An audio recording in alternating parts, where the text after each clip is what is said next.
Trying something a little bit different this week.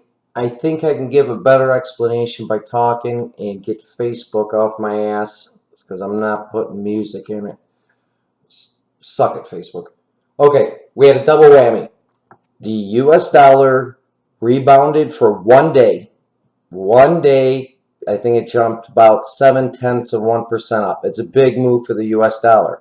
It has an effect on precious metals and energy. Just the way it works. I'm trying to play it to the other side, but you don't get what you want every single day. The double whammy comes in with the earnings, bad earnings. You get all these knee-jerk reactions, all start to sell. Gives the short sellers a great opportunity to sell in and take control for a day. Pay close attention to what I think is going on. There was 1 day the US dollar rebounded. I'm not going to lose it. I'm not going to change my position on this whole trade. 7 months ago, I believed that the US dollar is going to sell off. So I thought, what happens when the US dollar sells off? Precious metals and energy go up. It's done it throughout history. That's what I'm shooting for. That position hasn't changed. Jim Cramer said 5 weeks ago we were going to rally in the US dollar. It wasn't even close. I still think the US dollar is going to sell off. Why would I change my position with precious metals and energy? Especially when all the miners have bad earnings and the whole sector is going to move together. A sell-off in the US dollar is never guaranteed. I can't guarantee anything. But I'm not going to change my position. It's what I believed. It was the reason I purchased everything, and that hasn't changed. Let's talk about it. Here's AG's monthly chart since 2009. We have an oversold level with the stochastics, and on August 31st, 2009, a closing price of $2.02. In 2015, August 31st, we have a closing price of $3.46 with an oversold level in the stochastics. Now on August 4th, 2017, we're at $6.24, and we are technically oversold in the stochastics. So that means we have three points that we can connect now with higher lows. And remember that the higher lows are much more important than higher highs. AG's weekly chart since 2010. I noticed the low in 2015 matched the low in 2010 with a higher low in 2016. I'm not sure why that last candlestick looks so good. I wish it was that way. Probably just an error in their graphics. But I noticed how it looks exactly like the silver futures, and it should. The stocks that we're going to buy will follow the sector, which is good news. And we'll take a look at the silver futures later on. Here's AG's daily chart for the past 7, 8, 9 months. I do not believe that this is a coincidence that we entered this consolidation period waiting for the US dollar to fall. Yes, that last candlestick is god-awful. I'm not denying anything. But I did notice that now we have a huge gap up above us. And I remember freaking out in, I believe it was March, when we dropped down to that lower trend line.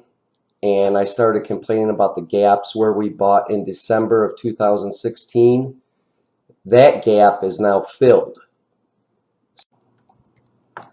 Here are the silver futures, the monthly chart since July 2008. I see we're coming close to having a third oversold area on a possible trend line.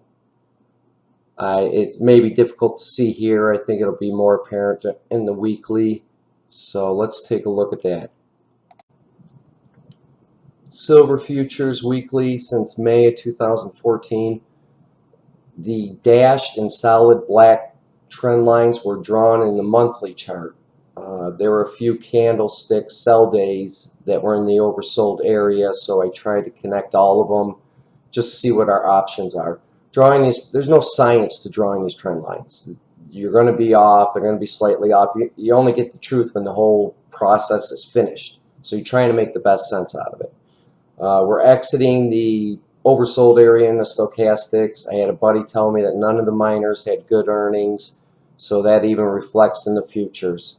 We have those support lines underneath us, so it doesn't look that bad.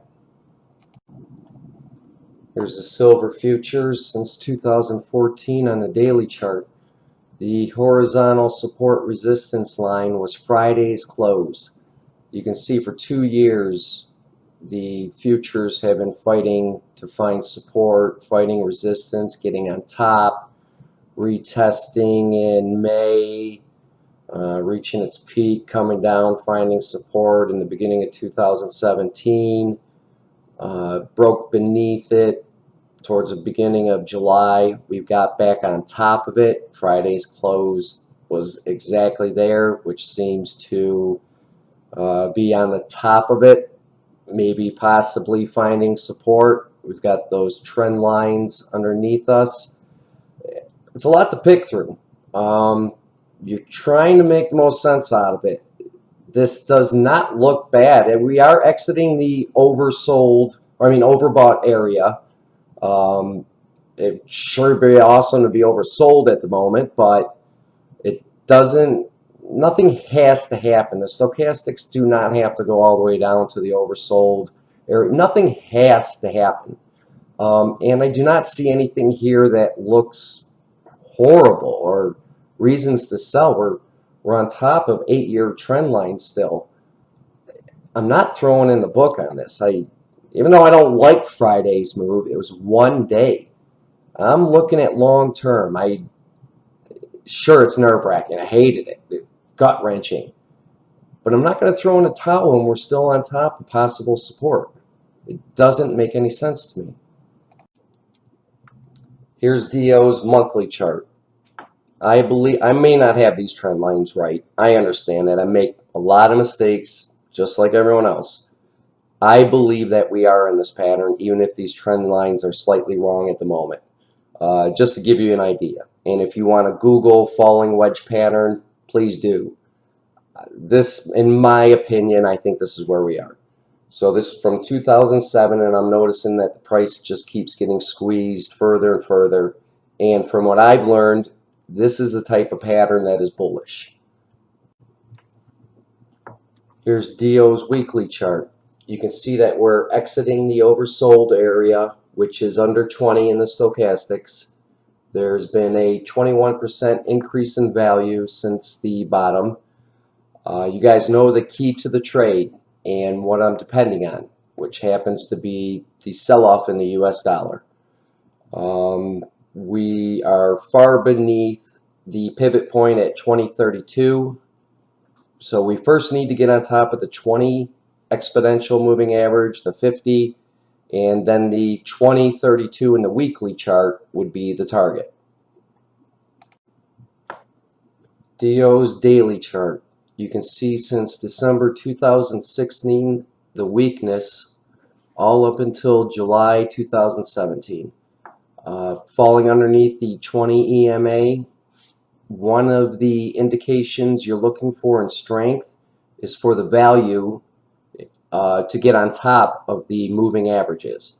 So you can see that it appears that we've double bottomed in July. We were able to get on top of the 20 EMA, on top of the pivot point for that month.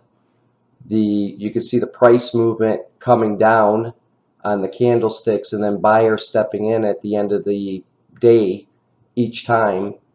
We got on top of the 50 EMA. Now in August, we're trading above the pivot point. There's no guarantees. Things could always reverse in 1 day, just like AG. But these are the indications that you're looking for increased strength in the stock. The pivot point's 1379 are going to now be a target, $14.95 on the 200 exponential moving average. And what we are looking for now is for the price to get above the 200 EMA, find support, and then that's when you would usually look for a rally. Break through resistance, find support on resistance, and then wait for the buyers to step in. Crude oil futures monthly since the highs in 2008. I thought that we had an inverted head and shoulders pattern from 2015 till now. I still believe that, especially now since with the right shoulder on the lower upward channel that we have here in July of 2017. We got that bounce. We are breaking above the downward channel in black, and I think from the daily that we came down, found support on there, and I think it's breaking out. I think it's in the process of doing so. I placed the Fibonacci lines from the highs in 2008 till the low close in 2016 there. And I just wanted, not that we're going to talk about it, I just wanted to show you how the value over 8 years, how it tends to play around these lines. I don't know much about the Fibonacci, but it is ironic to look at, and I think that has a lot to do with the psychology of the buyers and sellers, and when they feel confident, when they feel weak on something. Just wanted to show you that. And this is also an 81% pullback from the highs in 2008. It's oil. It's not going away. The whole world runs on it. It got 81% cheaper in 2016. Seems like a reasonable time to buy. Even now in August 2017, I haven't come that high off the lows. Still seems like a reasonable price. That's my opinion. Now this looks incredible. Weekly chart since 2015. Seems to me as if we are now above the 20 EMA and the 50 EMA.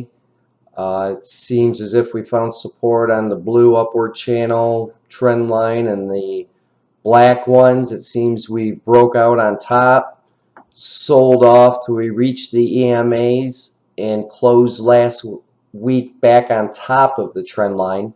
Stochastics are exiting the oversold area. The last overbought area is approximately 55 something. We're $5 away and we're nowhere near overbought. We've got a nice target of the 200 EMA coming down at 63.79. The upward trend line might even possibly meet by the time the futures reach up there. If they reach up there, I'm a go on this. Hit the launch button. Here's the daily crude future since 2016. I believe we broke out. We're finding support on that upper black trend line. We broke above the 200 EMA. We have all of them underneath us. We might possibly go sideways for a little while till the moving averages catch back up to the price. Might take off. I extended the overbought areas from previous months over to the value there. We got probably looks like $54 or so. Stochastics look like they're about to embed in the overbought area. That's a great sign if you already own something in oil. Just want to sit tight, let it happen. Got some great targets above us. It was long, tough road in the crude oil futures. I was crying. It looked horrible in DO. I see DO catching strength. Right now we had the one bad day in AG. Things happen quickly. I'm a go on oil. Here's the US dollar index since 1985. Drew my trend lines across the overbought and oversold area in the longest chart I could find. The longer, the stronger. Seems to me a downward channel. I'm looking for 6 hits on that downward channel. I count 1, 2, 3, 4, 5. back up top in 2016. I think the pattern is going to be bearish at this point. I'm looking for that 6th hit down, even if it doesn't go all the way down to the lower trend line. I'm looking for it to break past the 200 EMA and hit the green trend line. The yellow horizontal trend line that is now 20 years old, from 1988. You can see how the price fluctuates above it and below it. It looks like a pretty substantial trend line to me. Support line, resistance line. It seems as if we broke underneath it on the monthly. If you don't have those lines in the right spot, you could be wrong. But what's helping me make a decision on this is that technically it is not oversold on the monthly. We're at 26 in the stochastics, which means that there is more room to sell. I believe it'll give sellers more confidence to step in than buyers because of that. Weekly chart for the US dollar. I can clearly see that upward wedge pattern. It is a bearish pattern.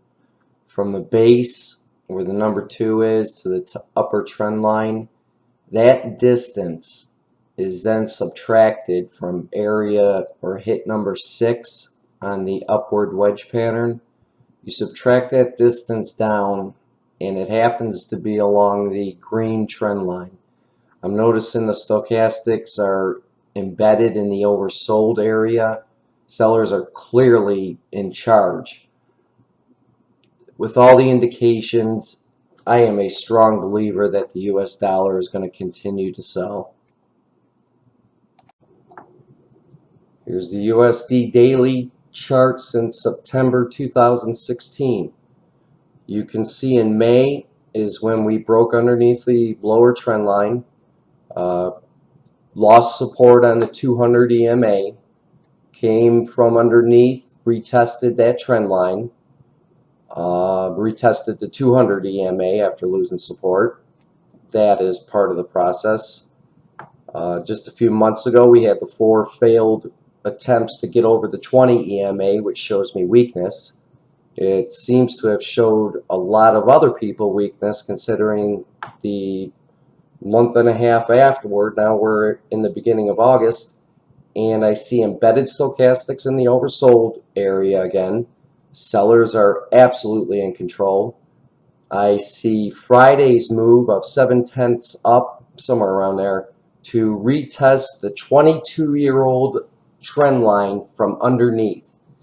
And even if I don't have that trend line or support line exactly where it's supposed to be, I find it ironic that sellers stepped in the late day to bring that candlestick damn close to that line. With everything that I've been able to put together now for close to a year, everything that I am seeing are indications that I have got the trend of the US dollar correct. I strongly believe that it might possibly go up and retest that 20 EMA again. We always have those possibilities. I could be wrong. But everything is telling me, from the retest on the lower trend line to the failed attempts on the 20 EMA to breaking below that 22-year-old horizontal trend line and then coming up and tapping it from underneath for the retest, which is part of the process. Oh my gosh, man, I'm convinced. So just to sum things up, here's the S&P futures monthly chart since 1998. Your guess is as good as mine if we're overstretched. But aren't you supposed to play defensive stocks, maybe like precious metals, when things are looking at their best and no one's worried about anything? Shouldn't you start protecting yourself a little bit just in case there's a pullback? If AG is just like any other stock and they follow the sector, and I'm comfortable with the silver futures, the 8-year trend lines, and the value of the futures being on top of support right now. I don't think I'm going to let that one day where both the US dollar rebounds and you get bad earnings. I'm not going to sell right now. I'm going to hold this. I want to find out where the silver futures are going. The last part of it here, traders, this is the reason why. I've been following this since December. I know the experts told us 5 weeks ago the dollar was going to rally. I've seen nothing like it. I have a strong belief the US dollar is going to sell off. It's going to have the inverse effect on oil and precious metals, energy. I see it in the process. I can't put time limits on anything. Obviously, there isn't a one-for-one. Maybe they're just waiting for the waterfall selling. The dollar might still rebound to the 20 EMA, but I see the trend. I believe the trend is down. I am not changing any rules as we went along. I've stuck with the same rules since the very beginning. This is the key. We're going to see what next week brings. I'm staying strong with where I am. I know energy is going to pop, and I believe that precious metals, AG, is just going to simply follow the sector up. I'm seeing higher lows. It's exactly what I want to see. I will not let that one day where we get a double whammy, the US dollar and bad earnings, sum up the entire trade.